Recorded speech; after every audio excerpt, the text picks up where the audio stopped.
없었다고 생각한다는 응답은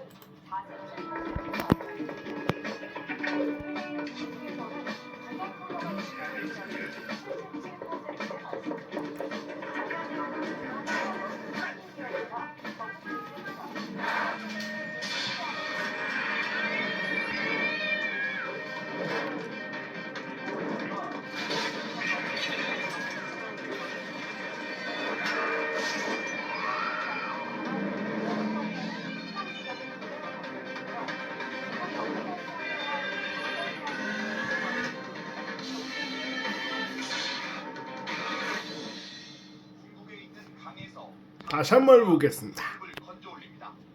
지난해 말 쿠팡이 고객 정보 유출에 대한 자체 조사 결과를 발표하며 공개한 영상입니다. 이후 하원 법사위원회가 발표한 보고서에 이 장신구 수익작전이 병원 회장을 비롯하는 쿠팡 부장이 이루어집니다.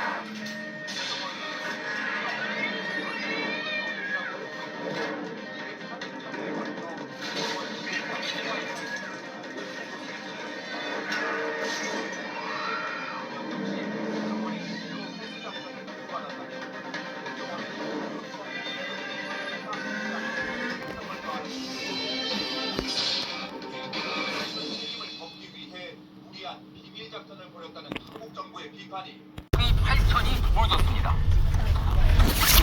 홍명보 전 감독 등을 대상으로 축구 청문회가 추진됩니다. 잠실 개표소가 27일 만에 열렸습니다. 하지만 현장 검증 뒤 다시 봉쇄됐습니다. 잠시 후에 돌아오겠습니다. 시청자 여러분 안녕하십니까? 거침없던 주식시장에 또다시 급제동이 걸렸습니다. 반도체주가 큰 폭으로 떨어지면서 코스피가 7,600선까지 주저앉았습니다. SK하이닉스는 무려 14% 넘게 폭락했는데요. 얼마 전만 해도 어디까지 올라갈지가 관심이었는데 이젠 양이 키우세요 혹시 우리 강산 부르게 더 키워요 양이 멸종위기 보호동물 우리의 도종 고양이 싹 근데 우리가 나무를 슥슥슥슥 심었더니 먹을 게 많아졌냥 살기 좋아졌냥 우리 숲 여기저기 쏙 나타나요 우리 살기 여기저기 샤샤삭 늘었네 귀여워서 다가가면 사삭 숨죠 알고 보면 냉수래요 오삭오삭 근데 또 취미는 맑은 물수영 물고기 보면 군침이 삭 도는 물속성 갓생냥이 우리 숲 여기저기 쏙 나타나요 우리 살기 여기저기 샤샤삭 늘었네 상냥한 외모에 그렇지 못한 찬양력 들쥐해 중량양 번지 우리 숲의 수호냥이 돌아왔죠 고마워요 우리 숲 여기저기 쏙 나타나요 우리 살기 우리 숲에 샤샤삭 늘었네 양이 키우세요 우리 강산 부르게는 키웁니다 삭삭삭사사사사삭 우리가 가꾼 숲에서 동물들과 함께 푸르게 우리 강산 푸르게 유한 김벌리 이젠 어디까지 떨어질지 불안합니다. 구경훈 기자가 보도합니다. 코스피는 출발부터 8,000선을 내주며 장을 시작해 7,700선까지 내려갔습니다. 한때 8,000선을 회복했지만 후반으로 갈수록 맥없이 무너졌습니다. 종가는 7,648, 7.8%, 655포인트 급락한 것으로 지난달 23일 910포인트, 26일 519포인트에 이은 역대급 하락입니다. 최근 보름간 코스피 상황을 보겠습니다. 보시는 것처럼 9,100선을 찍고 나서 하락세로 돌아서더니 어느새 7,000 중반대까지 내려왔습니다. 미국에서 반도체 수요 위축 우려가 다시 불거진 게 급락의 원인이었습니다. 삼성전자는 9%가량 떨어지며 28만 원대까지 밀려났고 SK하이닉스는 무려 14% 넘게 폭락하며 210만 원대로 주저앉았습니다. 하루 동안 외국인 4조, 기관이 2조 원 넘게 팔아치운 걸 개미들이 받아냈습니다. 단기적으로는 주가 흐름이 추가 상승 시도보다는 변동성을 수반한 등락 과정을 보일 가능성을 높이고 있다라고 봐야 될 것 같고, 코스닥 지수도 6.7% 떨어지면서 900선이 무너진 866으로 장을 마쳤습니다. MBN 뉴스 구경입니다. 코스피가 급락한 배경엔 또다시 고개를 든 미국발 AI 거품론이 있습니다. 핵심은 AI 투자에 엄청난 돈을 쏟아붓고 있지만 정작 돈은 그만큼 벌지 못하고 있다는 건데요. 투자자들은 혼란스럽습니다. 이시열 기자가 보도합니다. 코스피 급락을 촉발한 건 미국 대형 테크 기업 메타였습니다. 남는 AI 자원을 가지고 클라우드 사업에 진출하겠다고 밝힌 건데 시장에선 이를 AI 공급 과잉 신호로 받아들였습니다. 반도체를 포함한 AI 인프라의 공급이 수요를 넘어섰다는 해석이 퍼진 겁니다. 미국 대표 반도체 기업인 마이크론과 샌디스크 등이 10% 넘게 떨어졌고 우리나라 시가총액 1, 2위 대표 반도체주들도 주저앉았습니다. AI 거품론 재부각 속에 37만 원을 넘겼던 삼성전자와 300만 원 턱 밑까지 갔던 SK하이닉스는 하락세를 이어가고 있습니다. 장밋빛 전망 속에 반도체주 투자를 늘려왔던 투자자들은 당황스러운 모습입니다. 전망은 좋다 하니까 오히려 더 들어가야 되나 이런 생각을 하고 있었는데, 근데 이렇게까지 빠지니까. 전문가들은 여전히 AI 거품론이 과도한 우려라고 지적합니다. 삼성전자와 SK하이닉스 급락도 단기 급등에 따른 차익 실현과 단일 종목 레버리지의 영향 때문이라는 분석입니다. AI 버블 붕괴가 증시를 망가뜨리고 이런 식의 하락은 아니었고 수급적인 측면에서 그냥 과도한 성격이 되게 강하다 이렇게 보고 있죠. 다만 대형 반도체주를 중심으로 코스피가 연일 급등락을 반복하며 개미 투자자들의 피해가 커질 수 있다는 우려가 나옵니다. MBN 뉴스 이시열입니다. 여기서 한 가지 주목되는 부분이 있습니다. 바로 증시의 큰 손인 국민연금입니다. 국민연금은 국내 주식 비중을 줄여야 하는데요. 본격적으로 매도에 나설 경우 시장이 더 휘청일 수 있다는 우려가 일각에서 나옵니다. 실제 영향은 어느 정도일지 최우미 기자가 취재했습니다. 국민연금이 자산 비중을 처음 정해놓은 대로 다시 맞추는 이른바 리밸런싱이 시작된 7월 첫날과 둘째 날. 연기금의 순매도 규모는 2,672억 원이었습니다. 같은 기간 6조 원 넘게 팔아치운 외국인과 비교하면 미미한 수준입니다. 유례없는 변동성이 이어지고 있지만 국민연금 자산 리밸런싱은 아직 시작도 하지 않은 셈입니다. 외국인 매도가 계속되는 상황에서 국민연금까지 본격적인 팔자에 나서면 시장이 더 크게 휘청일 수 있다는 우려가 나오는 이유입니다. 정부는 리밸런싱으로 인한 시장 영향을 최소화하겠다고 재차 강조했습니다. 앞으로 리밸런싱이 발생하더라도 시장 영향이 최소화되도록 운영 과정을 면밀하게 모니터링하겠습니다. 실제 매도 규모도 당초 예상보다 크지 않을 거라는 전망도 나옵니다. 국민연금의 국내 주식 비중 목표치는 20.8%지만 여기서 추가로 8%까지 더 허용되기 때문입니다. 일각에서 제기된 74조 매도 폭탄설도 이런 추가 허용 범위를 반영하지 않은 계산이라는 겁니다. 전문가들은 9,000포인트를 넘었던 코스피가 7,000 후반대까지 떨어진 만큼 실제 매도 규모는 10조 원 안팎에 머물 가능성이 크다고 전망했습니다. MBN 뉴스 최은미입니다. 가히 북중미 월드컵 참사 원인과 무관치 않다는 축구협회 운영에 대해 정치권의 질타가 쏟아졌었죠. 국회에서 관련 청문회가 추진됩니다. 오정수 기자입니다. 월드컵 대표팀의 32강 탈락이 확정된 후 여당인 더불어민주당은 대한축구협회를 향한 질타에 응답하기로 했습니다. 대한축구협회 독성과 무능이 국민을 실망시키는 일이 재발하지 않도록 국회 차원의 대책을 논의하도록 하겠습니다. 여권 관계자에 따르면 국회 문화체육관광위원회는 축구협회 청문회 추진에 무게를 두고 본격적인 검토에 착수할 것으로 알려졌습니다. 국민 관심이 크고 당면한 현안이란 취지에서입니다. 월드컵 이후 사퇴를 공언한 정몽규 대한축구협회장과 사퇴한 홍명보 전 대표팀 감독은 청문회 핵심 증인으로 거론됩니다. 월드컵 성적 부진의 원인을 살피면서 홍 전 감독 선임 과정을 포함한 협회의 밀실 운영 의혹이 도마 위에 오를 전망입니다. 다만 원구성을 두고 국민의힘이 반발하는 현 상황은 청문회 추진의 변수로 꼽힙니다. 국민의힘이 의사 일정에 응하지 않는다면 민주당과 비교섭단체 소속 위원들만 참여하는 청문회가 열릴 수도 있습니다. MBN 뉴스 고정수입니다.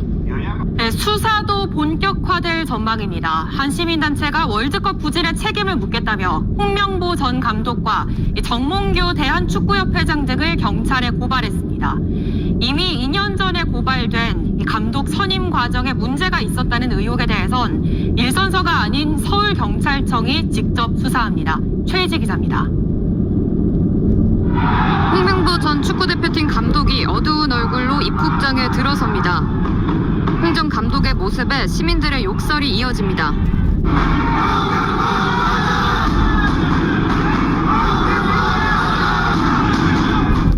북중미 월드컵 최악의 성적표에 축구 팬들의 반감이 커지면서 시민단체의 고발까지 이어졌습니다. 시민단체 서민민생대책위원회는 오늘 오전 정몽규 대한축구협회장, 이임생 전 기술총괄 이사, 홍명보 전 감독을 업무방해와 업무상 배임 등의 혐의로 경찰에 고발했습니다. 능력에 맞지 않는 연봉을 국민혈세로 받으면서도 제대로 된 사과 한마디 없이 사퇴했다는 겁니다. 이렇게는 했지만 이번 월드컵 나가면서 홍명보의 전술은 무전술, 무전략입니다. 국민을 기만해가지고 그 돈을 받았기 때문에 폭넓게 보면은 배움으로 보죠. 그러면서 지난 2024년 정 회장 등을 고발했지만 경찰이 지금까지 결론을 내지 않았다며 실무자들은 열심히 수사했지만 지휘부가 트라우마 같다고 주장했습니다. 앞서 서울 종로경찰서는 8건의 고발장을 접수하고 정 회장 등 협회 관계자들을 조사해 왔습니다. 국가대표팀 감독 선임 과정에 정 회장 등 축구협회 고위 관계자들의 부당한 개입이 있었다는 의혹이 핵심인데 현재 사건은 서울경찰청으로 이송됐습니다. 들으면 또 깨끗한 비결? 매일매일 꼬박꼬박 노스카나. 여드름은 더 약으로 치료해야 하니까 지금도 누군가는 좋아지고 있다. 여드름 흉터 치료엔 노스카나. 오직 약국에서만. 여드름 짜자마자 노스카딘. 있습니다. 서울경찰청 금융범죄수사대는 사건 기록을 넘겨받아 내부 규정 위반 여부 등을 확인한 뒤 관련자 소환에 나설 방침입니다. MBN 뉴스 최희지입니다. 네, 이런 와중에 월드컵 참패 이면에 대표팀 내부 갈등이 있었다는 폭로까지 나왔습니다. 남아공전을 앞두고 홍명보 전 감독과 손흥민을 포함한 주축 선수들 사이에 갈등이 있었다는 주장인데요. 이 사태가 커지자 문체부 감사실도 진위 파악에 나섰습니다. 이규현 기자입니다.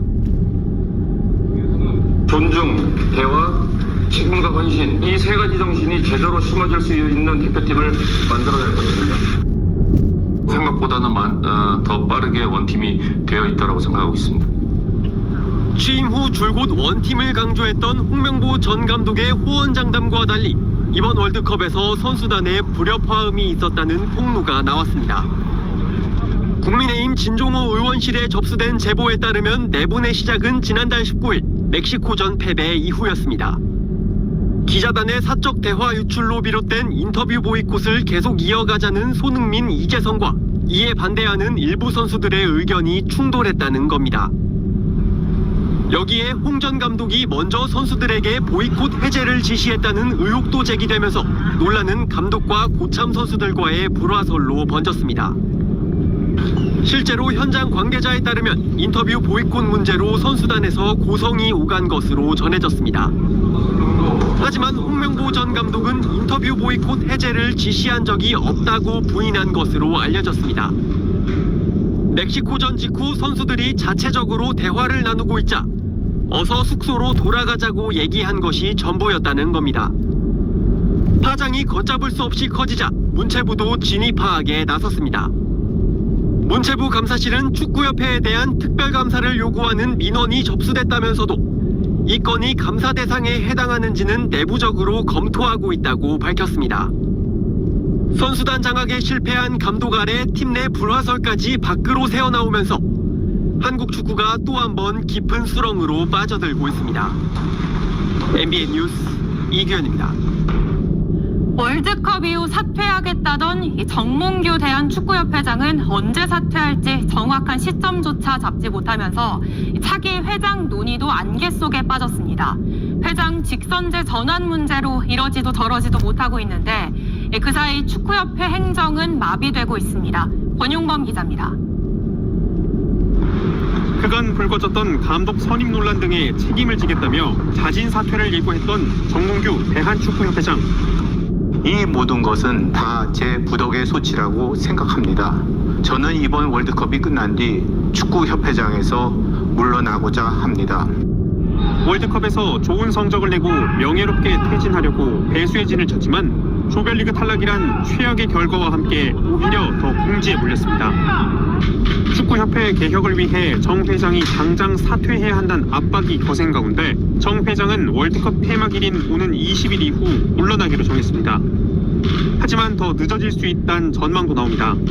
정 회장이 사퇴하면 협회 기존 정권에 따른 간선제로 60일 안에 차기 회장을 뽑아야 하는데 직선제로 바꿔야 한다는 요구가 거세기 때문입니다. 주무부처인 문화체육관광부와 상급단체인 대한체육회의 방침이 정해질 때까지 기다려야 할 수도 있는 겁니다. 무한정 기다리자니 사퇴 요구가 따갑고 약속대로 물러나자니 무책임하다는 비판이 불보듯 뻔해 이러지도 저러지도 못하는 상황. 축구협회는 차기 회장 논의는커녕 리더십 부재 속에 기본적인 행정 업무도 거의 마비될 지경입니다. 당장 9월 A매치를 앞두고 홍명보 전 감독이 물러난 대표팀 사령탑 자리를 비워둘 수 없는 만큼 우선 내일 전력강화위원회를 열어 임시 감독부터 결정한다는 방침입니다. MBN 뉴스 권용범입니다. 투표용지 부족 사태에 항의하는 집회로 봉쇄가 된 잠실 개표소가 27일 만에 열렸습니다. 국회 국정조사 특위 위원들이 안으로 들어가는 데 성공한 건데요. 다만 40분가량 현장을 점검하는 데 그쳤습니다. 정혜린 기자입니다. 국회에 내려와 있던 철문이 올라가고 국회 국정조사 특별위원회 위원들이 경찰이 확보한 진입로를 따라 들어갑니다. 지난달 5일 봉쇄 시위가 시작된 지 27일 만에 국조특위가 현장 진입에 성공했습니다. 한층 내려가 샤워장이 표시된 문을 열자 투표지가 적힌 상자 420여 개가 가득합니다. 총파고 유권자가 기표한 투표지 약 247만 장이 현장에 쌓여 있는 건데 투표 마감이 오후 10시까지 연장됐던 잠실 7동 제2투표소의 투표지도 이곳에 보관됐습니다. 특위위원들은 CCTV 위치 등 보관 상태의 허점도 지적했는데 투표지 수량 확인 등의 실질적인 검증이 이뤄지진 못했습니다. 투표지 이송을 두고는 여야 간 온도차가 드러났습니다. 계속 안정적으로 관리가 된다는 것을 느낄 수 있는 곳으로 하루빨리 움직이는 것을 지금 함부로 옮기면은 실질적으로 더 큰 오해를 불러일으킬 수도 있고. 다만 투표용지 부족 사태의 사유를 설명하는 청관위를 향해선 한 목소리로 질타에 나섰습니다. 공중 화장실보다 못한 것이 어떻게 대한민국 이 선거 관리입니까? 참정권을 박탈한 민주주의의 배임 행위임을 다른 남 탓이에요. 집회 탓이라 그러고 예산 탓이라 그러고 그래서 선관위가 욕먹는 거예요. 윤상현 국조특위위원장이 조사 직후 공개 재검표를 제안한 가운데 특위는 오는 7일 2차 현장 조사를 진행합니다. MBN 뉴스 정예린입니다. 국정조사 특위 개표소 진입에 경찰이 동원되자 집회 참가자들과 마찰이 빚어졌습니다. 또 집회 참가자들끼리 몸싸움도 있었는데요. 말 그대로 아수라장이었던 현장을 이혁재 기자가 다녀왔습니다. 경찰 기동대가 줄지어 개표소로 쓰였던 서울올림픽공원 핸드볼 경기장으로 향합니다. 곧바로 국조특위위원들이 현장 조사를 위해 들어갈 출입구의 진입로를 확보하기 시작합니다. 위원들이 현장 조사를 위해 출입문으로 이동하는 것을 가로막지 말고 자진해서 이동해 주시기 바랍니다. 집회 참가자들을 출입구로부터 분리시키기 위해 출입을 엄격히 통제하기도 합니다. 참가자들은 경찰을 향해 왜 출입을 막느냐고 날선 불만을 소리칩니다. 왜 막냐 시민들을! 출입구 인근에서 계속해서 봉쇄 집회를 벌이던 참가자들이 경찰에 의해 끌려 나오기도 했습니다. 오전부터 국조특위가 온다는 소식에 개표소 주변으로 집회 참가자들이 모여들었고 일부 참가자들 간 몸싸움이 벌어지기도 했습니다. 집회 참가자들의 싸움으로 구급차가 오기도 하고 경찰관을 폭행한 참가자 한 명은 체포됐습니다. 지난 16일 국민의힘 의원들의 개표소 진입을 막아서면서 경찰 수사를 받고 있는 여성 참가자 올다르크도 다시 자리를 지켰습니다. 진입을 전후해 아수라장이 된 잠실 개표소에 투입된 경력만 기동대 25개 부대를 포함해 1,500여 명입니다. 하지만 여전히 투표함과 투표록 등이 개표소 안에 남아있어 국조특위의 현장 조사가 끝난 뒤에도 봉쇄 집회는 계속되고 있습니다. 중앙선관위가 나서서 투표함을 꺼내오지 않는 이상 출구 없는 봉쇄는 이어질 것이란 비판이 제기됩니다. MBN 뉴스 이혁재입니다. 서울 송파구 선관위의 투표용지 인쇄 비율이 다른 곳보다 낮다는 사실이 지방선거 석 달 전에 이미 파악됐던 걸로 확인됐습니다. 하지만 별다른 조치 없이 방치됐고 결국 용지 부족 사태가 벌어졌습니다. 정혜진 기자의 단독 보도입니다. 오늘 국회 국정조사특별위원회에서 송파구 선관위는 투표용지 부족 사태와 관련해 수요 예측에 실패했다고 해명했습니다. 그래도 저희가 투표를 사실 이렇게 높을 거라고 예상을 못했습니다. 직전 선거에서는 60%를 인쇄했는데 선거일에 33%만 투표를 하셔가지고. 하지만 송파구 선관위는 6.3 지방선거 석 달 전 투표용지 인쇄 비율이 다른 자치구보다 낮았다는 사실을 이미 알았던 것으로 MBN 취재 결과 확인됐습니다. 시작은 서울시 선관위가 보낸 자료였습니다. 서울시 선거관리위원회는 지난 3월 9일 서울 25개 자치구의 투표용지 인쇄 비율을 정리한 자료를 공유했습니다. 투표용지 인쇄 비율을 50%로 축소할 경우 어떤 상황이 벌어질지 살펴보기 위해 각 자치구의 상황을 취합했던 것으로 알려졌습니다. MBN이 서범수 국민의힘 의원으로부터 확보한 국정조사 자료에 따르면 당시 종로구와 중구 등 13개 구 선관위는 예상 선거인 수의 60%, 은평구와 강서구 등은 55%의 투표용지를 인쇄하기로 했습니다. 자료를 공유받은 뒤 중랑구와 서대문구 등 일부 자치구는 인쇄 비율을 높였습니다. 반면 송파구 선관위는 50%를 그대로 유지했습니다. 특히 보수 성향 유권자가 상대적으로 많이 분포해 비슷한 투표 성향을 보이는 강남구와 서초구가 각각 55%와 60%의 인쇄 비율을 정한 사실도 이미 알고 있었습니다. 송파구 선관위 내부에서도 관련 사실이 상부에 보고됐지만 인쇄 비율은 끝내 조정되지 않은 것으로 알려졌습니다. 서울시 선관위는 인쇄 비율은 각 구 선관위 의결 사항이라며 이를 권고하거나 협의할 의무가 없다고 밝혔습니다. 서울시 선관위가 송파구 선관위와 관련 협의를 했다면 초유의 투표용지 부족 사태는 막을 수 있었다는 지적입니다. MBN 뉴스 정혜진입니다. 이재명 대통령이 최근 국민의힘 의원들에게 골프 회동을 제안한 것으로 확인됐습니다. 야당 의원들과 직접 소통하며 쓴소리도 듣겠다는 취지입니다. 표선호 기자가 보도합니다. 이재명 대통령이 최근 국민의힘 의원들에게 골프 회동을 제안한 것으로 확인됐습니다. 야당 의원들에게 직접 조언을 듣겠다는 취지입니다. 청와대는 확인이 어렵다는 입장을 밝혔지만 국민의힘 신성범 의원은 MBN에 강훈식 비서실장이 전화해 이 대통령이 골프를 한번 치자고 한다는 제안을 전했다고 밝혔습니다. 신 의원 자신은 골프를 치지 않아 못 간다고 했다면서도 야당 의원들을 만나면 공소 취소는 안 된다는 이야기를 경청했으면 좋겠다며 대통령이 직접 나서 야당과 대화하려는 자세는 긍정적이라고 평가했습니다.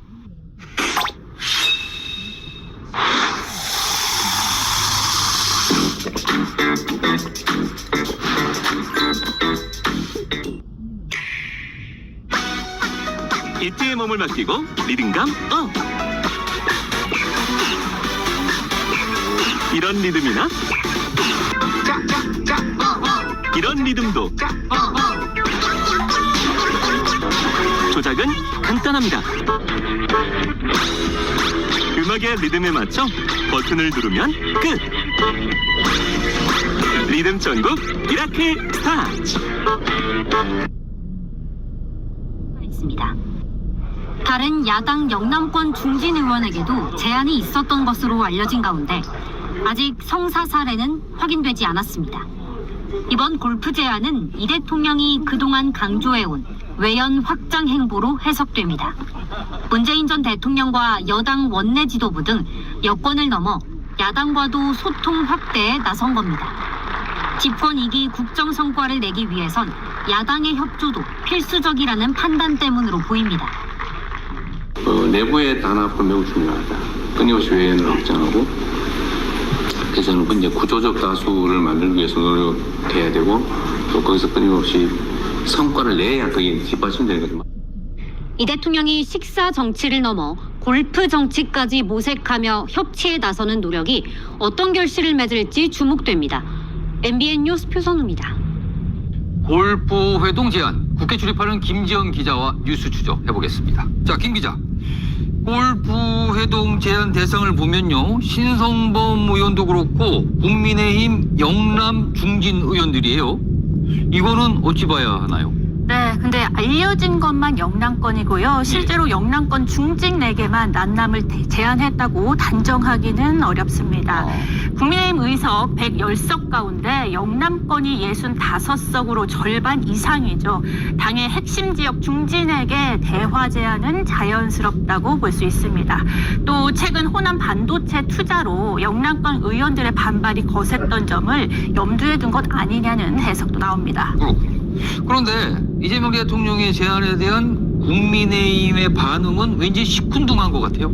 네, 지방선거 이후에요. 대통령 국정 수행에 대한 평가가 긍정보다 부정이 더 많아졌잖아요. 바로 지지율 데드크로스 현상이 나타난 건데 여론이 돌아서는 조짐을 보이자 인제야 야당에 손을 내밀었다는 기류가 강한 겁니다. 민주당이 법사위 등 알짜 상임위 11개를 차지하며 단독으로 원구성을 한 상황에서 국민의힘으로서는 여당 독주는 그대로 두고 뜬금없이 협치를 제안했다고 보고 있습니다. 여야 간 대화와 타협이 없는데 일하는 국회가 가능하겠습니까? 민주당은 일하는 국회가 아니라 대통령의 그 수기를 만들고 싶었을 뿐입니다. 이런 상황에서 제안을 받은 국민의힘 의원들이 받아들이긴 좀 어려워 보이네요. 그렇죠. 왜냐하면 회동 제안을 받았다고 공개한 신성범 의원이요. 의원들이 이 제안을 받은 사실조차 말하기 어려울 것이라고 말했습니다. 원구성을 보이콧하는 와중에 여당은 공소취소 특검법을 강행하는 이러한 대치 정국에서 비판의 대상이 될 수 있다는 겁니다. 대통령의 진정성에 대한 지적도 많았습니다. 우리 이야기 조금 들어주셔야 되는 거 아닙니까? 법사위원장이라도 나눠 가져야 되는 거 아닙니까? 그런 것도 없으면서 뭐 만나서 골프 치면 뭐하고 만나서 밥을 먹으면 뭐합니까? 실제 중진들의 반응은 냉담했습니다. 소통하려는 척하는 것 아니냐, 정치적 의도가 있다, 신임 원내대표와 대화가 먼저다 등 방식에 대한 비판이 적지 않았습니다. 그런데 좀 달리 보면 야당이 정부 여당과 싸우려고만 한다, 이런 비판도 나올 수 있을 것 같거든요. 맞습니다. 의도가 어찌됐든 대통령이 먼저 손을 내민 거고요. 야당이 이를 거부하는 것처럼 비춰질 수 있습니다. 민주당이 당장 법사위를 단독으로 열고 법안 처리를 진행하는 상황에서 상임위를 마냥 보이콧하는 것도 한계가 있습니다. 오늘 의총에서 상임위 운영에 협조하지 못한다는 총의를 모았지만 상임위 7곳을 받자, 골프 회동을 긍정적으로 검토하자 등의 출구 전략 의견도 나왔습니다. 국민의힘 지지율이 조금씩 오르는 이 시점에 어떤 정치적 묘수를 꺼낼지 지켜봐야 할 것 같습니다. 그렇군요. 잘 들었습니다. 지금까지 김지영 기자였습니다. 다음 소식입니다. 5.18 조롱성 구호를 외친 배제고 야구부가 6개월 출전 정지라는 중징계를 받아 당장 오늘 경기부터 줄줄이 몰수패 처리됩니다. 학생들의 진학길까지 막는 과도한 징계라는 비판과 함께 제대로 지도하지 못한 어른들을 향한 책임론도 나옵니다. 보도에 황찬민 기자입니다.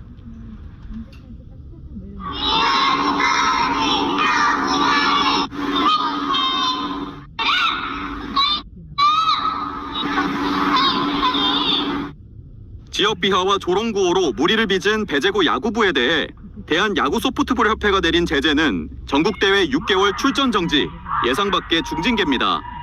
당장 이번 징계가 적용되면서 배제고는 오늘 예정됐던 청룡기 순천 효천고전 몰수패는 물론 오는 8월 봉황대기에도 나갈 수 없게 됐습니다. 선수들에겐 꿈의 터전인 전국대회에 나설 기회가 박탈된 만큼 피해 학교 감독마저 안타까움을 표했습니다. 상대편이 6개월 징계를 받았는데 저도 가슴이 안 좋죠. 뭐 어떠한 좀 처벌은 받긴 받았겠지만은 이렇게 처벌 받은 거에 대해서는 가슴 아프게 생각합니다. 야구계 일각에선 학생 선수들의 진로를 막는 가혹한 처사라는 목소리도 나옵니다. 학생들이 잘못은 했지만 공부하는 학생들 같은 경우에 수업을 들어오지 말라는 거랑 똑같은 거기 때문에 오히려 도를 넘은 막말을 막지 못한 지도자와 심판진 등 어른들의 소극적인 대처에 대한 아쉬움이 컸습니다. 초등학교 시합부터 중학교, 고등학교 전부 다 그래요. 상대편을 비하하고 막 이러는 거는 애당초부터 쟤네들이 시키지 말았어야 되는 문제가 아닌가. 뭐 야구 선배가 좀 부끄럽네요. 이번 기회에 그릇된 응원 문화를 어른들이 먼저 바로잡아야 한다는 자성의 목소리가 커지고 있습니다. MBN 뉴스 황찬민입니다. 네, 사건 사고 소식입니다. 경남 거제의 한 미용실에서 80대 남성이 흉기를 휘둘러 직원과 손님이 크게 다쳤습니다. 가해자는 범행 후 사건 현장에 태연히 앉아있는 여유로움도 보였습니다. 강진우 기자입니다. 중절모를 쓴 남성이 미용실 안으로 들어갑니다. 잠시 뒤 배를 움켜잡은 여성이 가게 밖으로 뛰어나오고 여고생 살인범 장윤기의 경찰 아버지가 수사팀과 수사에 연락한 정황이 취재됐습니다. 잠시 후에 돌아오겠습니다. 시청자 여러분 안녕하십니까? 영원한 캡틴 박지성과 레전드 이영표가 한국 축구 살리기에 나섭니다. 오는 6일 출범하는 K축구혁신위원회에서 박지성은 공동위원장, 이영표는 위원을 맡게 되는데요. 처참하게 망가진 한국 축구를 뼈대부터 다시 세우겠다는 각오입니다. 첫 소식은 우리는 매니저님도 함께 불러요.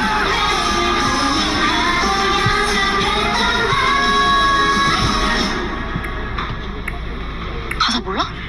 시연아, 난 먼저 간다. 수고해. 쎄서 봐. 진짜 입력 안 해? 여기 당신을 기다리는 이 세계가 있다. 활동했던 운명을 움직일 한마디를 입력하라. 기다릴 거야. 이 세계의 주인공은 너니까. 여드름 흉터 깨끗한 비결? 매일매일 꼬박꼬박 노스카나. 여드름 흉터 약으로 치료해야 하니까. 지금도 누군가는 좋아지고 있다. 노스카나 오직 약국에서만. 첫 소식은 황찬민 기자가 보도합니다. 2024년 홍명보 전 국가대표팀 감독 선임 당시 한국 축구의 현실이 비참하다며 강하게 질타했던 박지성. 절차대로 밟아서 감독을 선임해야겠다라는 약속 자체가 무너졌기 때문에 이미 대한축구협회의 신뢰는 떨어졌고 그 신뢰를 회복하는 데는 아마도 굉장히 오랜 시간이 걸립니다. 우려는 이번 북중미 월드컵 조별리그 탈락이라는 참사로 현실이 됐습니다. 중계석에서 10년 전과 똑같은 일을 반복했다며 참담함을 감추지 못했던 박지성이 이번엔 직접 팔을 걷어붙였습니다. 거센 쇄신 요구 속에 출범한 K축구혁신위원회 공동위원장으로 전면에 나선 겁니다. 최희영 문화체육관광부 장관과 함께 위원회를 이끌게 된 박지성은 국가대표에서 한솥밥을 먹었던 이영표, 박주호와 함께 오는 6일부터 한국 축구의 개혁을 진두지휘합니다. 단순한 인적 쇄신을 넘어 유소년 육성 시스템 등 축구계의 고질적인 구조적 문제를 모두 뜯어고친다는 계획입니다. 박 위원장은 대한민국 축구가 나아가야 할 방향을 설계하고 지속 성장할 미래를 그리겠다며 의지를 다졌습니다. 직접 개혁의 선봉에 선 영원한 캡틴이 무너진 한국 축구의 구원투수가 될지 주목됩니다. MBN 뉴스 황찬민입니다. 축구협회가 홍명보 전 감독 후임을 뽑기 위한 논의에 들어갔습니다. 주요 대회가 다가오고 있어 비워둘 수 없다는 건데요. 독이 든 성배라고 불리는 축구 대표팀 감독을 이번엔 누가 맡게 될까요? 이규현 기자가 취재했습니다. 정몽규 축구협회장 사퇴 선언 이후 행정 마비 상태에 빠졌던 축구협회가 가장 시급한 차기 감독 선임을 위해 힘겨운 첫 발을 뗐습니다. 우선 대표팀 감독 선임을 주도하는 전력강화위원회가 오늘 비공개 회의를 열었습니다. 전강위는 회의 시간과 장소를 철저히 비밀에 붙였는데 협회 측은 월드컵 조별리그 탈락으로 비판이 거센 상황에서 전강위가 상당한 부담을 느낀 것으로 보인다고 전했습니다. 전강위는 오는 9월 A매치가 잡혀있는 만큼 오늘 회의에서 당분간 대표팀을 이끌 임시감독을 선임하는 방안을 집중 논의한 것으로 알려졌습니다. 감독 후보군은 공개되지 않았지만 2년 전 임시로 지휘봉을 잡아 아시아 2차 예선 2연전을 승리로 장식했던 김도훈 감독과 올림픽 대표팀의 김은중 감독이 하마평에 오르고 있습니다. 한국의 임시감독은 제가 마지막이었으면 합니다. 또 임시감독이라는 제를 해보니까 정말 부담도 가고 또 잘해야 된다는 생각도 가고. 다만 현재 대표팀을 향한 거센 비판 여론에 부담을 느끼는 후보자들이 임시감독직을 고사할 가능성도 있어 실제 선임 과정에는 상당한 진통이 따를 것으로 전망됩니다. MBN 뉴스 이규현입니다. 홍명보 전 감독은 사퇴하고 미국으로 갔지만 여론의 분노와 논란은 사그라들지 않고 있습니다. 스포츠부 권용범 기자와 짚어보겠습니다. 자, 권 기자. 홍 전 감독이 귀국 이틀 만에 다시 출국했어요. 미국으로 갔어요. LA라고 하는데. 그런데 현지 공항에 입국하는 모습은 포착되지 않았다고요? 네, 맞습니다. 홍 전 감독이 미국 LA로 출국하는 모습이 포착됐으니 당연히 LA 현지에 있는 취재진들도 공항으로 맞이하러 갔겠죠. 그렇겠죠. 그런데 공항을 빠져나가는 모습은 그 누구에게도 잡히지 않은 겁니다. 몰리는 관심을 피하려고 별도로 마련된 VIP 통로를 이용한 걸로 보이는데요. LA 공항에 있는 VIP 통로는 우리 돈 200만 원 안팎의 비용만 내면 누구든 이용할 수 있다고 합니다. 유명인들이 파파라치를 피해 입국할 때 많이 사용되기도 하죠. 뭔가 생각을 하고 미국 들어간 것 같다. 뭐 이런 분위기인데요. 자, 그런데 또 하나 짚어봐야 되는 게 앞서 리포트에서 봤듯이 홍 전 감독이 잠깐 나간 게 아니고 완전히 한국을 떠날 것처럼 귀국하지 않을 수도 있다. 뭐 이렇게 얘기를 했다는데 그러면은요 지금 홍 전 감독은 수사 대상이 될 수도 있어요. 그리고 특히나 지금 정치권에서 청문회를 추진하고 있는데 이 청문회 나올 생각이 아예 없다고 봐야 하는 걸까요? 일단 국회 문화체육관광위원회는 졸전과 감독 선임 과정 등을 따지겠다며 대한축구협회에 대한 이 청문회를 추진 중인데요. 만약 청문회가 열린다면 정몽규 대한축구협회장과 함께 홍 전 감독은 1순위 출석 대상입니다. 그런데 나 몰라라 하며 출국해버렸으니 그런 얘기가 나오는 건데요. 홍 전 감독의 측근에 따르면 청문회는 아예 염두에도 없는 듯 했다고 합니다. 문체위 소속 최민희 더불어민주당 의원은 홍 전 감독은 국민께 월드컵 결과를 설명할 의무가 있다며 반드시 청문회장에 세우겠다는 의지를 내비쳤습니다. 이래 되면 이게 또 좀 심각해질 수 있는데요. 자, 그리고 만약 증인으로 불렀어요. 청문회가 열리고 증인으로 불렀습니다. 채택이 되고 끝까지 안 오겠다고 버티면 이거 어떻게 되는 겁니까? 법률상 어떻게 돼 있는지 제가 좀 찾아봤는데요. 정당한 이유 없이 청문회에 출석하지 않으면 동행명령을 검토할 수 있게 돼 있습니다. 다만 이게 미국에 체류하는 홍 전 감독을 강제로 데려올 수 있다는 걸 뜻하는 건 아닙니다. 현실적으로 귀국 이후 부르거나 자진 출석을 요구하는 수준에 그칠 가능성이 큰데요. 문체위 소속 위원실에 직접 물어보니 오늘 문체위 위원들이 모여서 관련 내용을 논의하고 있다고 합니다. 이른바 홍명보 파장, 이게 지금 정치권까지 넘어간 것 같습니다. 자, 홍 전 감독이 스스로 청문회 뭐 이런 데 참석하는 게 가장 이상적이긴 하겠는데요. 한국에서 보니까 더 이상 뭐 설 곳이 없어진 것 같다, 이런 분위기 분명히 느껴지는데 그런데요, 일본에서는 홍 전 감독에게 오히려 러브콜을 보내고 있다 이런 얘기가 나온다는데 이건 어떻게 된 겁니까? 네, 이번 월드컵에서 일본의 32강 진출을 이끈 이 모리야스 하지메 감독부터 옹호 발언을 내놓았는데요. 직접 들어보시죠. 本名もさんをはじめとする、スタッフや選手が本当に国のために、頑張ってきたということも、考えていただいて、賞賛もあってもいいのかなと思います。 네, 현지 매체에 따르면 일본 축구 전문가들도 홍 전 감독은 인품이 훌륭하고 지도자로서도 인류라고 추켜 세웠다고 하는데요. 홍 전 감독이 한국에서 정상적인 생활이 힘들어 보이니 홍 전 감독을 일본 프로축구 감독으로 불러올 좋은 기회란 얘기도 덧붙였습니다. 우리랑은 분위기가 굉장히 다른데요.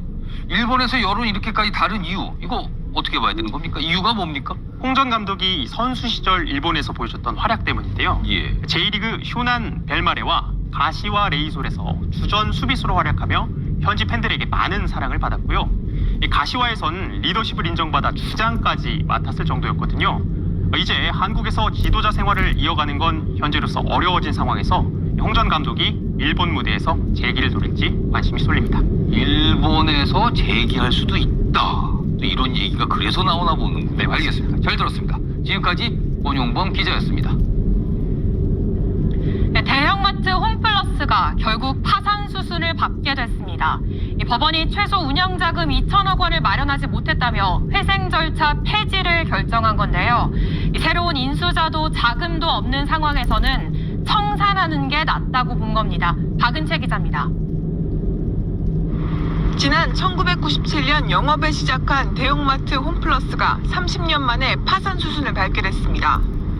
서울회생법원은 오늘 홈플러스에 대해 기업 회생 절차 폐지를 결정했습니다.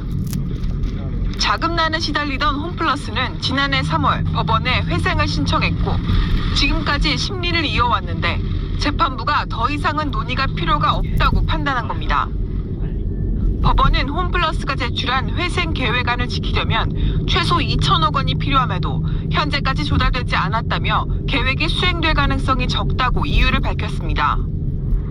인수자도 없고 운영할 돈도 없는 상황에선 지금 기업 자산을 청산하는 게 회사 영업을 이어가는 것보다 더 가치가 높다고 봤습니다.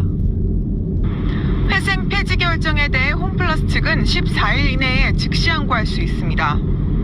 이 기간 안에 2천억 원을 마련해 항고하지 않으면 홈플러스는 파산 절차를 밟을 수밖에 없습니다. 회생 절차 폐지로 홈플러스 자산에 대한 강제 집행과 가압류, 그리고 경매를 막아주던 금지 명령도 해제돼 채권자의 자금 회수 움직임도 빨라질 수 있습니다. MBN 뉴스 박은채입니다. 네, 이렇게 홈플러스가 문을 닫게 되면 임직원 만여 명은 그대로 실직 위기에 처합니다. 거래처와 협력업체까지 합하면 수만 명이 타격을 입게 되는데요. 이어서 신용수 기자입니다. 매장 안은 불이 꺼져 있고 외부에는 폐점 공지 포스터가 붙어 있습니다. 지난 1일 폐점한 홈플러스 서울 면목점입니다. 홈플러스 회생 절차 신청 이후 지금까지 이곳 면목점을 포함해 모두 37개 지점이 문을 닫았습니다. 이번에 회생안이 폐지되면서 추가 폐점 가능성도 더 커진 상황입니다. 지난해 126곳이었던 홈플러스 매장은 올 초 104곳으로 줄었고 이제는 67곳만 남았습니다. 현재 매장 직원 수는 약 9,000명, 본사까지 합하면 12,000명의 직원들이 일자리를 잃을 위기입니다. 언제부터 문을 닫느냐, 우리는 그러면 퇴직금을 제대로 받을 수 있느냐, 이러면서 남은 기한이 14일밖에 없다 보니까 더욱더 불안해하는 것 같습니다. 홈플러스에 임대로 들어온 자영업자들도 불안하기는 마찬가지입니다. 보증금이나 이런 거 묶여있는 돈이 있으니까 그거를 언제 받을지도 모르겠고, 물건을 납품하는 4,600여 곳도 직격탄을 맞았는데 매출 절반 이상을 홈플러스에 의존하는 업체는 47%에 달합니다. 정부는 이번 사태의 파급 영향을 최소화하기 위해 긴급 자금을 지원하기로 했습니다. 협력업체의 경우에는 4,400억 원 긴급 경영 자금을 지원하고 임금 체불 피해를 받은 근로자들 대상으로 1인당 최대 2,100만 원까지 체불임금 대지급을 지급하고, 그럼에도 불구하고 한순간에 일터와 거래처를 잃게 된 직원들과 협력업체들의 절망과 한숨은 깊어지고 있습니다. MBN 뉴스 신용수입니다. 한때 대형마트 2위였던 홈플러스가 어쩌다 파산에 이르게 됐는지 자세히 알아보겠습니다. 산업부 김세희 기자 나와 있습니다. 예, 김 기자, 먼저 어떻게 파산까지 몰리게 된 건가요? 오래된 문제가 결국 한꺼번에 터졌다는 지적이 좀 많습니다. 홈플러스는 지난 2015년 사모펀드인 MBK 파트너스 인수 당시 큰 빚을 안고 출발했습니다. 당시 7조 원이 넘는 액수를 썼는데 절반 이상이 차입금, 그러니까 빌린 돈으로 무리하게 인수해 고가 인수 논란이 계속됐습니다. 운동은 밥심으로 하는 거야. 그래서 밥 먹습니다. 로티세리 치킨, 더블 치즈, 그레인 샐러드. 샐러드라 부담 없고 그레인이라 든든하다. 샐러드에 깊이 빠져봐. 이 홈플러스를 책임 있게 경영을 한다거나 지속적인 성장을 위해서 자기 투자를 한다는 계획을 갖고 있지 않다고 생각합니다. 대출이 워낙 많다 보니 번 돈은 투자보다 빚을 갚는 데 쓰였고 경쟁력을 키울 여력은 갈수록 줄어들었습니다. 예, 무리한 인수 이후에 갚아야 할 빚은 너무 많았고 투자도 못하니 경쟁력은 더 약해졌다는 건데 이것 말고도 또 원인이 있을까요? 또 대형마트를 둘러싼 환경 변화도 꼽힙니다. 코로나19와 급성장한 이커머스 업계와의 경쟁에도 밀리면서 영업 적자가 누적되는 등 자금난을 겪어왔습니다. 점포를 팔고 몸집을 줄이는 것만으로는 한계가 뚜렷했는데요. 결국 마지막 기회였던 회생 절차에서도 법원이 요구한 최소한의 운영자금조차 확보하지 못하면서 더는 버티지 못하게 된 겁니다. 손님마저 줄어드니 버틸 여력이 없었다, 이렇게 볼 수 있는데 14일 안에 운영자금을 확보하면 항고를 할 수 있습니다. 이때까지 자금을 못 구하면 홈플러스 매장들은 정말 다 문을 닫게 되는 겁니까? 지난해 기준 126개 매장이 운영 중인데 지금 남은 건 67개 정도 됩니다. 그런데 항고 기간 14일이 지나면 폐업 절차에 들어가는데 당장 모두 문을 닫지는 않겠지만 결국 시간 문제라는 얘기가 나옵니다. 비단 매장 운영만 문제가 아니라 앞서 리포트에서 보신 것처럼 직원들의 실직, 협력업체들의 도산 위험 등 유통업계 전반에 큰 파장이 예상됩니다. 일단 홈플러스는 오늘 입장문을 내고 돈을 가장 많이 빌렸던 메리츠 금융그룹에 2천억 원의 긴급 자금 운용을 요청했습니다. 하지만 메리츠 금융그룹이 여기에 응할지는 뚜렷하지는 않습니다. 앞서서 파산을 좀 피해보려고 일부 사업도 매각을 했었잖아요. 홈플러스 익스프레스. 이번 건과는 관련이 없는 건가요? 네, 관련은 없습니다. 홈플러스는 대형마트고 홈플러스 익스프레스는 쉽게 생각하시면 슈퍼마켓 브랜드라 엄연히 다른데요. 회생 절차 과정에서 사업부를 분리해 이미 매각이 마무리됐고 이번 파산 대상에는 포함되지 않습니다. 이번 법원의 결정은 대형마트와 온라인 사업 등 남아있던 홈플러스 본체에 대한 것인데요. 홈플러스 익스프레스는 별도 법인으로 운영하기 때문에 이번 파산과는 관련이 없습니다. 네, 여기까지 듣겠습니다. 김세희 기자였습니다. 호남과 충청을 잇따라 방문한 이재명 대통령이 오늘은 영남을 찾았습니다.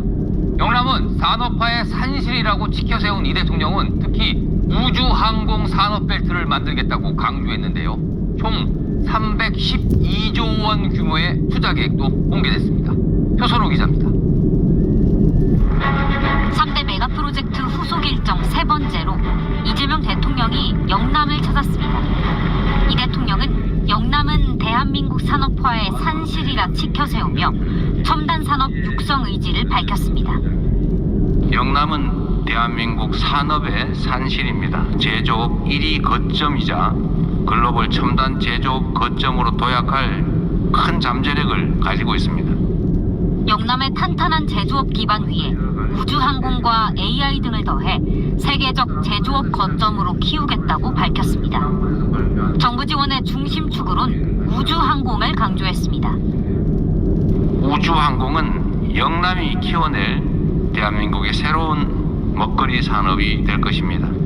우리 정부는 위성과 발사체, 미래 항공기와 우주 신산업을 연결하는 남해안 우주항공 산업 벨트를 본격적으로 구축하려고 합니다. 영남권은 6개 기업이 총 312조 규모 투자를 추진하기로 했습니다. 한화는 우주 AI에 55조를, 현대차는 AI 기반 자율주행차 등 42조, 삼성전자는 휴머노이드 로봇 등 60조, SK는 AI 데이터 센터 구축 등에 240조를 투입하기로 했습니다. 이 대통령은 세제, 규제, 인프라를 묶은 과감한 패키지 지원과 신속한 인허가로 기업을 적극 뒷받침하겠다고 밝혔습니다. 이번 영남권 투자가 정부의 5극 3특 전략과 궤를 같이 하고 있다고 밝힌 이 대통령은 권역별 첨단 산업 거점을 키워 지방 소멸 악순환을 끊겠다고 다시 한번 강조했습니다. MBN 뉴스 표선우입니다. 오늘 열린 민주당 국회의원 워크숍엔 당권 주자들이 참석했는데 모처럼 분위기가 화기애애했습니다. 그러나 전북 홀대론과 당 혁신 등을 두고선 미묘한 신경전이 계속됐습니다. 김태형 기자가 보도합니다. 후반기 국회 운영을 논의하는 민주당 워크숍에 당권 주자인 김민석 전 국무총리, 송영길 의원, 정청래 전 대표가 한자리에 모였습니다. 전당대회 전초전이라 불리는 워크숍인 만큼 새 주자에게 관심이 집중됐습니다. 저에게 관심 좀 가져주세요.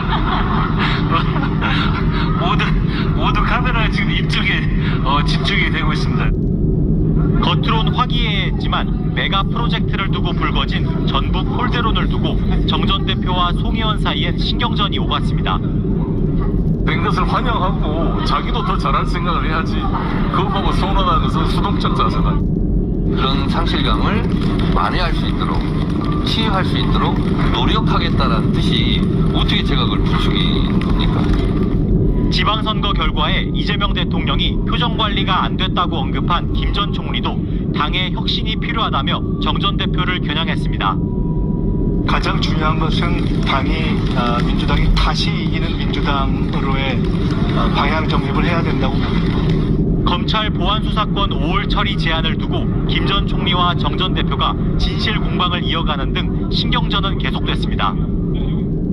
이번 워크숍을 시작으로 조만간 당권 주자들의 출마 선언이 이어지면서 치열한 당권 레이스가 펼쳐질 전망입니다. MBN 뉴스 김태형입니다. 상대 팀을 향해 이른바 스타벅스 구호를 외쳐 6개월 출전 정지 징계를 받은 배재고 야구팀 파장이 커지고 있습니다. 학생들을 정치적으로 이용하지 말아야 한다는 주장과 함께 징계가 과도하다는 반발도 이어졌습니다. 정혜진 기자가 보도합니다. 오늘 오전 국가인권위원회 앞에는 학생인권보호단체가 모였습니다. 이들은 배재고 학생들에 대한 집단 탄압과 근조화한 설치를 중단해야 한다며 목소리를 높였습니다. 선수들도 학생들도 미성년자입니다. 구호가 악의적이라고 보기에는 무리가 있습니다. 5.18 역사 조롱 사태로 가져온 것은 어른들이고 배재고 학생들의 지역 비하성 구호 이후 SNS에는 지역 혐오를 조장했다, 공식 사과해야 한다는 비판이 이어졌습니다. 반면 학생들을 정치적 논란의 대상으로 삼아서는 안 된다는 반론도 커지고 있습니다. 보수 성향 시민단체들도 대한야구 소프트볼 협회를 상대로 잇따라 서울경찰청에 고발장을 제출했습니다. 배재고 야구부에 내린 전국대회 출전 정지 6개월 징계가 과도했다는 이유입니다. 고발 대상에는 해당 징계를 의결한 스포츠공정위원회 관계자들도 포함됐습니다. 이런 가운데 배재학당 총동창회도 대한야구소프트볼협회에 선처를 호소하며 탄원서를 제출했습니다. 배재고 야구부는 오는 6일 광주제1고를 찾아 이번 논란과 관련해 직접 사과할 예정입니다. MBN 뉴스 정혜진입니다.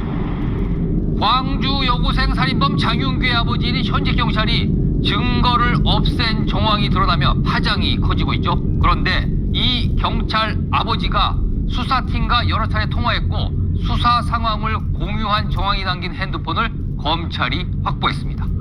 길기범 기자의 단독 보도입니다. 광주 여고생 살인사건 장윤기의 증거를 인멸한 사실이 드러난 장윤기의 아버지이자 현직 경찰관인 장모 경감. 그런데 장 경감에게 아들의 집 주소를 알려준 게 광주 광산경찰서 수사팀 일원으로 알려지며 사실상 수사팀이 증거인멸을 하도록 도운 것이라는 의혹이 커졌습니다. 증거인멸 왜 했습니까? 그런데 혼자 살던 장 씨의 집 주소뿐만 아니라 수사 상황까지 공유된 정황도 포착된 것으로 MBN 취재 결과 확인됐습니다. 장 경감이 리얼돌 등 증거를 인멸한 정황을 파악한 검찰은 장윤기의 집을 다시 압수수색하면서 장경감의 휴대전화도 압수한 것으로 알려졌습니다. 휴대전화에는 수사팀 관계자들과 여러 차례 통화한 내역과 수사 내용이 일부 공유된 정황까지 발견된 것으로 알려졌습니다. 또 심지어 장경감은 수사팀 관계자를 통해 구속된 아들 장윤기와 통화하면서 휴대전화는 강에 버린 게 맞냐고 물어보기도 한 것으로 파악됐습니다. 이처럼 수사팀이 증거인멸을 돕거나 기밀을 유출한 정황 등이 드러나면서 검찰은 경찰 수사팀에 대한 수사도 착수할 것으로 전망됩니다. 경찰청도 뒤늦게 나서 수사 과정에 미흡한 점이 없었는지 담당 수사팀에 대한 감찰에 나섰습니다.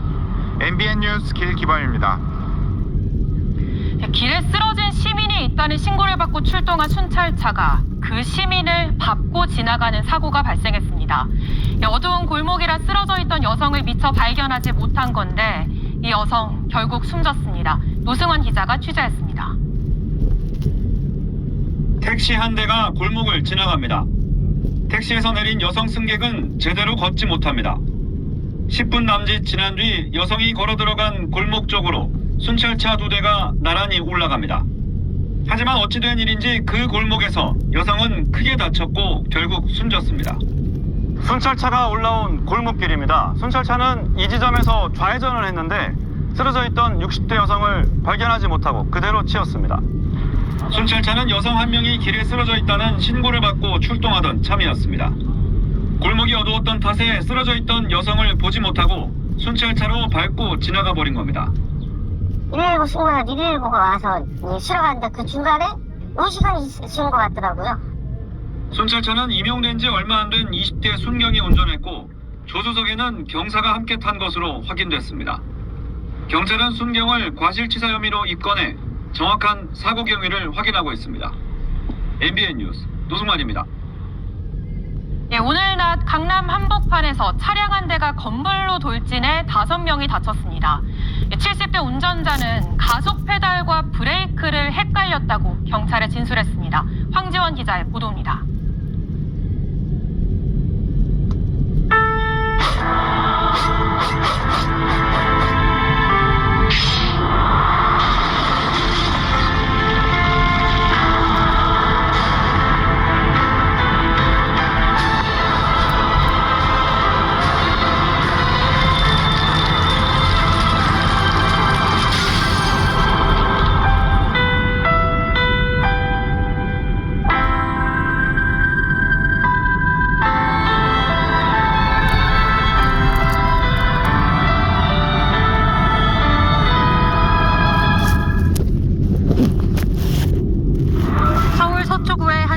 가게. 흰색 승용차 한 대가 매장 안으로 들어가 있습니다. 가게 통 유리는 산산조각 났고 매장 안 테이블과 의자들이 나뒹굴고 있습니다.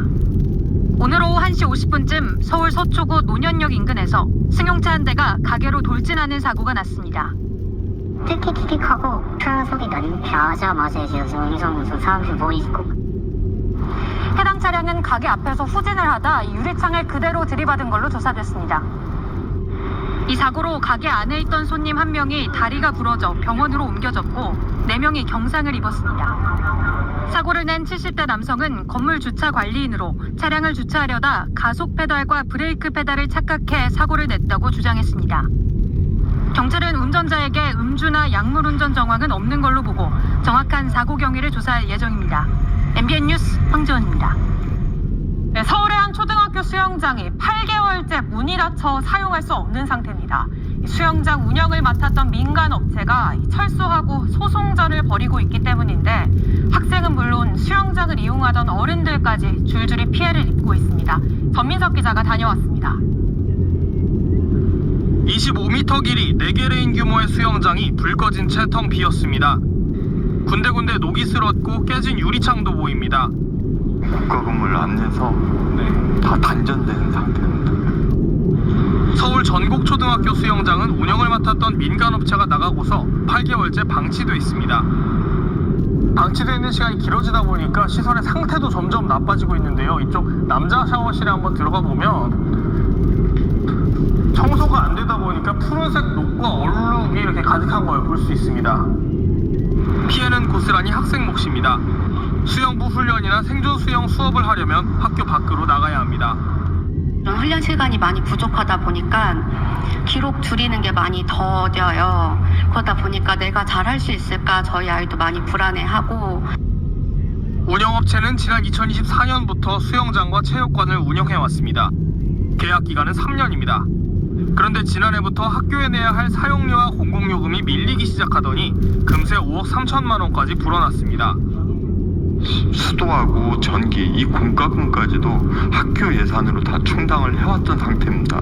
아이들 교육활동에 들어가야 될 예산이 위축되고, 결국 이 업체는 작년 11월 사용허가 취소 처분을 받았고 이제는 취소 처분을 취소해달라고 법원에 소송 중입니다. 운영업체와의 갈등으로 문을 닫은 학교 수영장은 서울에서만 모두 10곳에 이릅니다. MBN 뉴스 전민석입니다. 네, 그런데 이렇게 문 닫은 학교 수영장이 이곳만의 문제가 아니라고 합니다. 왜 이런 일이 반복되는 건지 이 문제 취재한 전민석 기자와 좀 더 짚어보겠습니다. 예, 정 기자, 학교 수영장은 사실 학생뿐만 아니라 지역 주민들도 많이 이용하는 시설입니다. 그런데 이렇게 운영이 중단된 곳이 생각보다 많다고요? 네, 지금 서울 시내에서만 학교 수영장 10곳이 폐쇄된 상태입니다. 수영장 민간 위탁을 맡긴 학교가 42곳이니까 4곳 중 1곳 정도가 문을 닫은 셈입니다. 제가 전에 취재했었던 강남 도곡초등학교 수영장도 2023년부터 4년째 문이 닫혀 있는데요. 낙찰된 업체와 이전 운영업체 사이에 다툼도 생겼고 우수 공사까지 하게 되면서 개장이 미뤄지고 있습니다. 예, 한두 곳에서 끝난 문제가 아니라면 이 제도의 허점도 의심이 되는데 가장 큰 원인은 무엇입니까? 네, 물론 여러 가지 원인이 있겠지만 가장 큰 원인으로 지목되는 건 최고가 낙찰제입니다. 현행법상 학교는 수영장 운영업체를 뽑을 때 입찰에서 10원이라도 더 많은 돈을 내겠다는 업체를 무조건 선정해야 됩니다. 리포트에서 소개해드린 전국초등학교의 경우에는 애초 학교 측에선 1년에 1억 4천만 원 정도를 받으면 되겠다라고 예상을 했다고 합니다. 하지만 낙찰된 업체는 무려 4배가 넘는 5억 8천만 원을 써냈습니다. 업체는 충분히 수익을 낼 자신이 있다고 했지만 일단 선정되기 위해서 무리한 금액을 쓴 게 의심되는 상황인 거죠. 네, 그러니까 돈을 무작정 많이 내겠다는 업체를 선정한 게 오히려 문제를 키웠다는 건데 이른바 이런 뻥튀기 입찰을 거를 수 있는 방법은 없는 겁니까? 네, 누가 보더라도 이른바 뻥튀기 입찰이 의심되더라도 막상 걸러내기는 또 이제 제외하기는 쉽지가 않습니다. 예. 실제로 서울의 한 중학교에서는 교장 선생님이 입찰액을 부풀린 것 같다며 최고액 입찰자를 선정하지 않았는데요. 지침을 어겼다는 이유로 한동안 감사에 시달렸다고 합니다. 이제 부실업체를 거르기 위해선 낙찰자의 통장 잔고를 확인하는 게 사실상 유일한 확인 절차입니다. 이 경우에 단기 대출을 받아서 일단 통장 잔액을 부풀려서 학교에 낸 다음에 잔액 증명이 끝나면 다시 돈을 갚는 식의 꼼수도 쓸 수 있습니다. 그렇네요. 네, 업체로부터 몇 년 동안의 재무제표를 받아보는 식으로 성실하게 운영할 수 있는 업체인지 확인할 방식도 필요해 보입니다. 예, 지금까지 전국부 전민석 기자였습니다. 화물차 사고, 특히 졸음운전 사고는 치명적인 인명피해로 이어지곤 합니다. 그만큼 대책이 필요한데요. 잠깐이라도 눈을 감으면 정신이 번쩍 들게 경고음이 울리는 장치가 있다고 하는데 효과가 있을까요? 이혁근 기자가 체험해봤습니다. 터널에서 화물차가 앞차를 그대로 들이받습니다. 차선을 바꾸던 SUV 운전자는 대형 화물차에 받쳐 목숨을 잃었습니다. 졸음운전 등으로 앞을 제대로 보지 않다가 일어난 사망사고입니다. 화물차 기사들이 껑충 뛴 기름값을 줄이려고 정속 주행을 하며 운행 시간이 늘어났고 졸음운전 사고 사망자는 70%나 늘었습니다. 무게가 수십 톤이고 또 고속으로 달리다가 졸음운전을 하게 되면 자중 추돌 사고를 일으키면서 드라이버 모니터링 시스템 DMS가 붙어있는 화물차를 운전해봤습니다. DMS는 운전자의 눈동자 움직임이나 깜빡이는 속도, 눈이 감긴 시간 등을 분석해 졸음운전을 경고해주는 장치입니다. 운전 중에 3초 정도 눈을 감자 정신이 번쩍 들게 경고음이 울립니다. 졸음운전이 감지되었습니다. 주의하십시오. 운전자가 마스크를 쓰거나 야간 운전을 할 때도 인공지능 적외선 카메라가 졸음 징후를 감지해 경고합니다. 저희가 차량 500대에 DMS 장치를 장착했더니 졸음운전이 99%까지 줄어드는 효과를 확인했습니다. 가격은 한 대에 25만 원 수준. 하지만 의무사항은 아닙니다. 때문에 해당 장치를 부착하는 차량은 정부 지원을 받는 매년 수백 대 정도에 불과합니다. 반면 유럽은 2년 전부터 화물차에 해당 장치 부착을 의무화했고 10월부터는 UN 국제 기준이 돼 준비가 시급합니다. MBN 뉴스 이혁근입니다. 폭우가 내릴 때 운동화를 신으면 금세 발이 젖습니다. 장마철에 레인 부츠를 찾는 이유인데요. 신는 요령이 없으면 무좀에 걸리고 발 건강을 해칠 수 있어 주의가 필요합니다. 안정모 기자가 취재했습니다. 소나기가 예보된 오늘 오후 서울 강남역 거리. 레인부츠를 신은 사람들이 눈에 띕니다. 비가 많이 온다고 하면은 매일 신고 있고 제 친구들은 다 레인부츠 많이 신고 있는 것 같아요. 패션 포인트 되니까 그냥 비 온다고 하면은 겸사겸사 패션 챙길 겸 신고 나옵니다. 요즘은 컬러풀한 거 뭐 핑크색이나 민트색 이런 것도 많이 신으시는 것 같아요. 그런데 이 레인부츠 장시간 착용하면 되려 발 건강을 해칠 수도 있습니다. 레인부츠는 고무 재질이라 통풍이 잘 되지 않고 쉽게 땀이 나서 무좀을 유발하는 피부 사상균이 증식하기 쉽습니다. 레인부츠에 빗물이 들어오면 더 치명적입니다. 다른 신발보다 실크 축축한 상태가 오래 갈 수밖에 없는 그 피부가 짓무르고 피부 장벽이 훼손되고 거기에 무좀균이 어디선가 감염될 수 있습니다. 또 다른 신발에 비해 무거워 걸을 때 발 뒤꿈치를 들기 어렵고 이 때문에 장시간 신으면 발바닥과 발목에 부담을 줄 수 있습니다. 전문가들은 실내에선 레인부츠를 벗어 내부를 말려주고 슬리퍼 같은 신발로 갈아 신어주는 게 좋다고 조언했습니다. 또 가능하면 같은 신발을 오래 신지 않아야 하고 면 양말은 갈아 신을 수 있게 여러 벌 소지하는 게 좋습니다. MBN 뉴스 안정모입니다. 드론이 사람을 대체하고 있습니다. 드론 강국 중국에선 이 물에 빠진 사람을 구조하고 고층 빌딩을 청소하는 일까지 드론이 맡고 있는데요. 이 베이징에서 김한준 특파원이 전해왔습니다. 거대한 드론이 바다에 빠진 사람을 향해 구명정을 던집니다. 구명정에 오르자 빠른 속도로 땅으로 끌고 옵니다. 구조대와 함께 사람을 구출하는 드론의 모습입니다.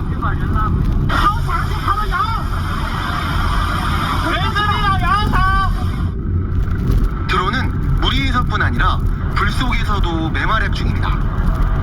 소방대원들이 진입하기 어려운 지역이나 깊은 산골짜기, 고층 빌딩의 화재 진압 모두 드론의 몫입니다. 일상에서도 드론은 사람을 빠르게 대체하고 있습니다.